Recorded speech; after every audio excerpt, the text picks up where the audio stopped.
Alam naman natin na may Diyos, di ba? Alam mo naman na may Diyos. Ilang beses kanya nang tinulungan, ilang beses kanya nang niligtas. Pero, alam mo yung fear makes you forget lahat ng kabutihan ng Diyos na nangyari sa'yo. Lahat ng kabutihan niya na ginawa niya sa'yo. Kasi yun yung gusto ng enemy natin. Nakalimutan natin yun. And normal, kaibigan, na maramdaman mo yung fear, kasi we're human, di ba?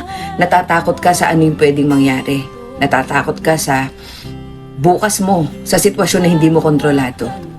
Pero intentional kasi yan, kaibigan. Saan ka magfo-focus? Dun sa mga bagay na nagbibigay ng takot sa'yo, dun sa mga bagay na nagpapakulong sa'yo para hindi ka move on, para hindi ka makapag-desisyon ng tama. I-focus natin yung paningin natin, yung isip natin, yung sarili natin, yung puso natin doon sa Diyos na kayang mag-alis ng mga takot na yan. I-fix natin yung eyes sa promises ng ating Panginoon, fix natin yung eyes sa mga karakter ng ating Diyos na bilang isang ama, ano ba yung gusto niya para sa mga anak niya.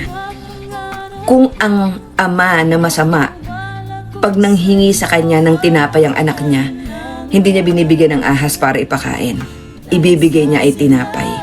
Meaning, kung yung masamang tao nga, hindi niya kayang pabayaan yung anak niya, tayo pa kaya na meron Diyos na mabuti, Diyos na tapat, na kaya niyang ibigay lahat ng mabuti, pinakamabuti, pinakamaganda para sa kanyang mga anak. Intentional, focus tayo sa promises ng ating Panginoon, mag-focus tayo sa character ng ating Diyos Ama, mag-focus tayo sa mga victories na ginawa niya sa buhay natin. And kung hindi mo nagagawa ito, yung magawa ka ng journal, kaya ako mahilig magbasa, hindi rin ako mahilig mag-journal, pero ginagawa ko po. Okay, may prayer request ako, isusulat ko yan, tapos pag may mga answered prayer ako, isusulat ko rin yun. Para pag dumating yung time na katulad nito, na kapag nararamdaman ko na hindi ako capable, na hindi ako skilled, na hindi ako magaling, na hindi ako tulad ng iba, meron akong salita ng ating Panginoon na babalikan ko.